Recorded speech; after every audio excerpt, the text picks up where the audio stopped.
Nagdaos naman ng programa ang isang pamantasan sa Maynila na may layong isulong ang malinis at environment-friendly na transportasyon bilang pagdiriwang ng Earth Day. Si Vel Custodio sa detalye. Rise and shine, Vel. Isa si AC sa mga siklistang lumahok sa Sintang Lakbay. Nakikiisa ako ngayon dito sa Lakbay Ride sa PUP Santa Mesa dahil ngayong Earth Day, napaka-importante na ibahagi ang kahalagahan ng pagbibisikleta para sa kalikasan.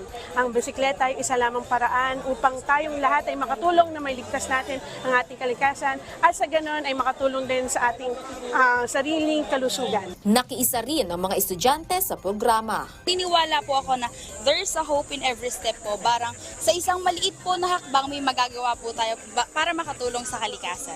Layo ng Sintang Lakbay, ang siklistang Sinta Environmental and Historical Bike or Walk Tour na ikutin ng mga makasaysayang puok sa Santa Mesa, Maynila.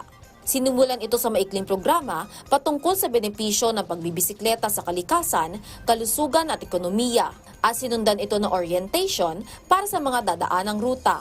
Ilan sa mga itineraries ang bahay ni Mabini Dambana ng Kabayanihan, ITEC Antique House, Santa Mesa Fire Station, Prudente Ambush Site at Sacred Heart of Jesus Church. Inikot ng ilang mga kalahok ang mga itineraries sakay ng bisikleta.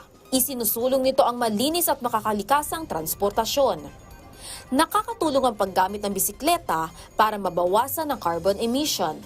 Ang carbon emission ay nagsisimula sa fossil fuels na karaniwang inilalabas sa mga sasakyan at pabrika. Ito ay isa sa pangunahing sanhi ng climate change at global warming.